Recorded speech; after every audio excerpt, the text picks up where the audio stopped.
আমরা কি ইব্রাহিম নবীর উম্মত না দয়াল নবীর উম্মত?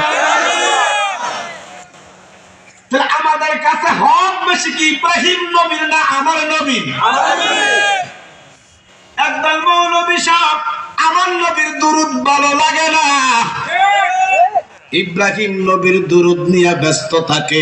আমি বলে দিতে চাই ওই হাশরের মাঠে ইব্রাহিম নবীকে আমার কোন উম্মত নাই। আল্লাহর যত নবী রবে নাফসি নাফসি বলবে সবে, কাঁদবে সেদিন হইয়া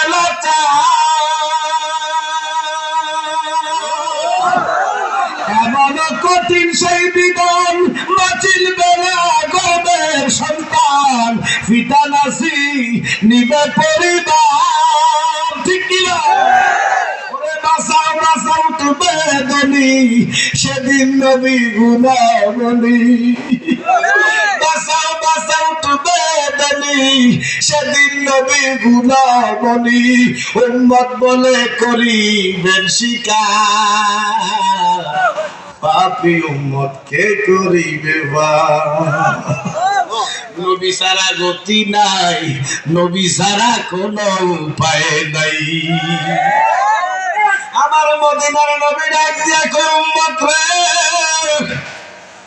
ওই 12 সূর্যের তাপে জমিন টানা হবে, মানুষের মগজ উতরাইব, কানে দিয়া বের হবে নাকি দিয়া বের হবে।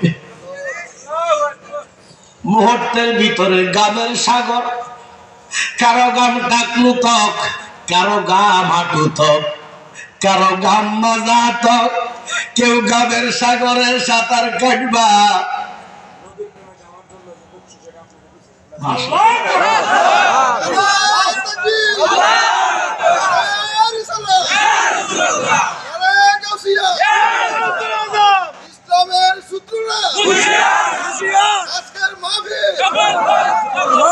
বাবা আমার কথা বোঝেননি। কারো গাম ঘাম ঘাম ছিলেন, আমাদের গাম কি ফাঁক না না ফাঁক? জোরে কম। আমার কামলিওয়ালা নবীর গাম মোবারক নূর। ওই কারো গাম টাকলো তক, কারো গাম হাঁটু তক। কেউ গামের সাগরে সাঁতার কাটবা, কিনার ভাইতা না গামের সাগর উতরাইব। উত্তরানোর সাগরের মধ্যে সাঁতার কাটবা, মাংস গুনা খরিষা খোঁজা ভরবো, কিন্তু মরণ হবে না। কি হাসুরি কি আবার মরবেন? ওরে জন্মিলে মরণ আছে, মরণ একদিন আগে ফিসে, মানুষ একদিন মরিয়া যাইব। ওরে মরার আগে যে মরিন আছে, তার কি রে আর মরণ আছে রে। যেন দয়াল নবী মদিনাতে জিন্দা, ঠিক নি? পূর্ণ